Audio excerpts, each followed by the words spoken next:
রথের এত কাছে থেকেও রথের দড়ি টান দেওয়ার সৌভাগ্যটা আমার বা আমার ফ্যামিলির কেউই হলো না। কেন হলো না তোমাদের সাথে পুরোটাই শেয়ার করবো, স্কিপ না করে পুরোটা দেখতে থাকো। সো হ্যালো এভরিওয়ান, তোমরা কেমন আছো? আশা করছি তোমরা সবাই ভালো আছো, আমিও খুব ভালো আছি। আজকে ভাবলাম তোমাদের সাথে বিকেলে কি করছি সবটাই তোমাদের সাথে শেয়ার করব। তো দেখতে থাকো। আমি রেডি হয়ে চলে যাচ্ছি। আজ এখন রাস্তায় রথ আসবে। তো রাস্তায় চলে আসলে দেখো সবাই এখানে কলা কিনছিল লুট দেওয়ার জন্য। ও এখন আমি আর আমার বোন মিলে চলে এসেছি রাস্তার সামনে, রথ চলে আসছে। এই দেখো লোকজনের কি ভিড় রাস্তার মধ্যে। এখন তো কিছুই না, রথটা একটু দূরে আছে। তো এই দেখো এই পাড়ার সব পাড়ার ফ্যামিলির মানুষরা এখানে আছে। তো এখন রথ আসছে, তোমরা দেখতে থাকো কি হয়।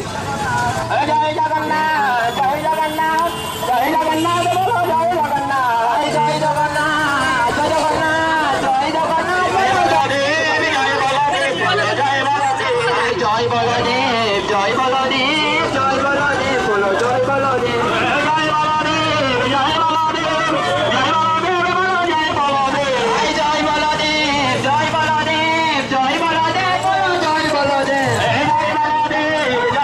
বলদেব জয় বলদেব জয়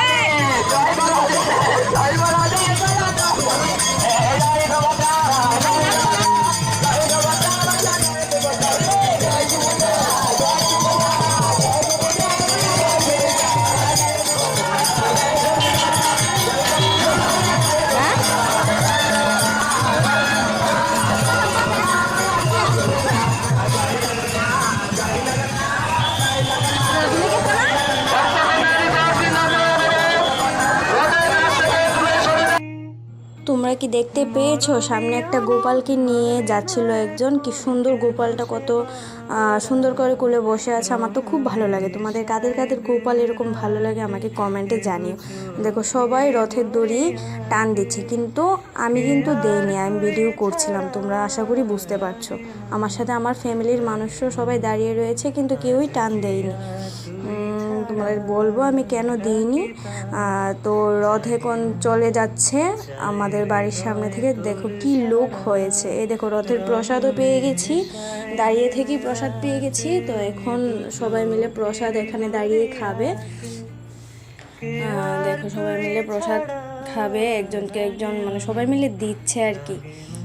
তো তোমাদেরকে বলি কেন আমি বা আমরা কেন রথে টান দিতে পারিনি। আসলে তোমরা জানো কিছুদিন ধরে আমি ব্লগ দিচ্ছি, ধোয়াধুয়ি আমি বলেছিলাম আমার এক কাকা মারা গিয়েছে, ওটার জন্য ওষুধ ছিল। তো রবিবারে ছিল রথ, রবিবারে আমাদের ওষুধ প্রায় শেষ, সোমবারে ওষুধ শেষ হয়ে গিয়েছিল, কিন্তু সোমবারে তো হয়নি, রথ ছিল রবিবারে, তার জন্য আমরা দিতে পারিনি। তো আমরা এখানে সামনে গিয়েছিলাম, সব কিছুই দেখেছি, তোমাদেরকে শেয়ার করলাম। তো ওরা দেখো রাস্তার মাথা থেকে এখন চলে এসছে আমার এক কাকুর বাড়ির সামনে। ওরা এখানে আড্ডা মারছে, মানে মহিলা মানুষ যেখানেই থাকবে এখানে আড্ডা না মারলে চলবে না। তো আমিও হাঁটছিলাম রাস্তার মধ্যে, ওরা কথা বলছিল। এই দেখো আমার এক পিসিও চলে এসছে এখন। তোমাদের কাছে শেয়ার করেছিলাম আমি আমার এই পিসির সাথে একদিন একটা ভিডিও। তো হঠাৎ করে আবার বৃষ্টি এসে গেলো বিকালেই, সন্ধ্যার আগটাত বলতে পারো। তো এখন কারেন্টও চলে গেল বৃষ্টি আসায়। তো ঘরে চলে আসলাম, গরম লাগছে। তো সন্ধ্যার সময় আমার ড্রয়িংয়ের স্টুডেন্ট চলে এসেছে। এতটুকুই তোমাদের সাথে শেয়ার করছি। ভালো লাগলে শেয়ার করে দিও, লাইক কমেন্ট করে দিও। বাই।